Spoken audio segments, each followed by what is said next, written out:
Marvel Comics has spent 80 years struggling to manage the messy, three-character legacy of the Whizzer, a title the publisher has repeatedly tried to rewrite, rebrand, or bury.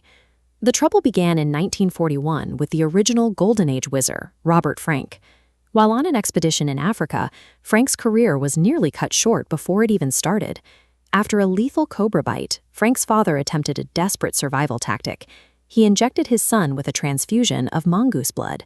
Rather than causing a fatal biological reaction, the mongoose blood triggered a latent mutation, granting Frank the power of superhuman speed.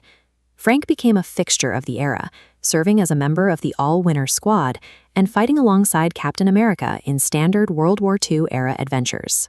This earnest beginning established a permanent character in Marvel's history, but it also tethered the brand to an impossible biological premise and a name that would eventually become a recurring punchline.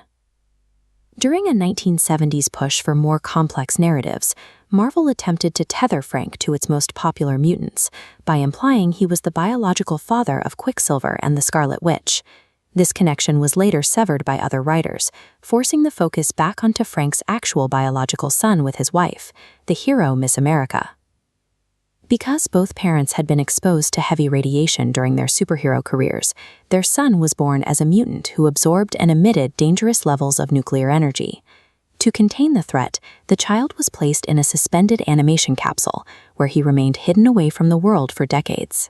When he eventually emerged, he had grown into the unstable villain, Nuclo, a giant who possessed enough power to challenge the entire Avengers roster.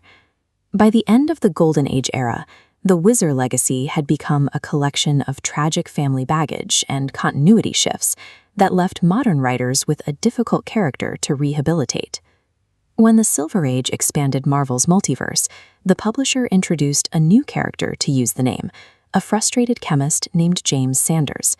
Sanders was designed as a villainous counterpart to DC's Flash, gaining his speed from an alchemical formula provided by the cosmic entity known as the Grandmaster. Sanders eventually realized that the Whizzer alias was increasingly viewed as a joke and was too closely linked to the aging Robert Frank. To fix his image, Sanders ditched the old mantle entirely, debuting a new, sharper costume and rebranding himself as the villain's speed demon. Sanders' transition showed that the Whizzer name had become a liability for new characters, who now felt the need to distance themselves from the moniker to establish a serious reputation.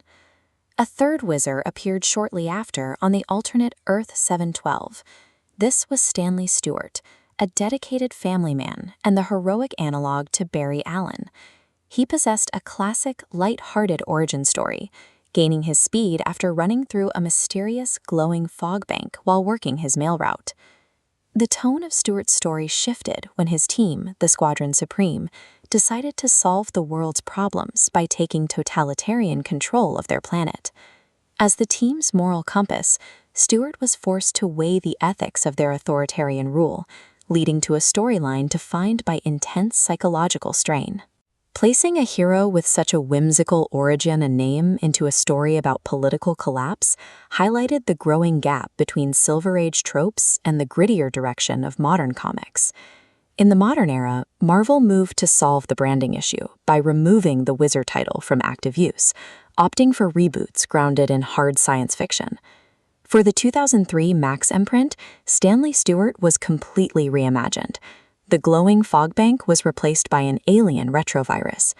This version of Stewart was a young track star who was blackmailed into working for a government surveillance state, a far cry from the optimistic mail carrier of the past. Marvel dropped the Whizzer name for this rebooted character, officially rebranding him as The Blur. The original legacy finally made its live-action debut in the second season of Jessica Jones, though the character was renamed Robert Coleman. This version was a tragic comic figure who gained his speed through illegal experiments.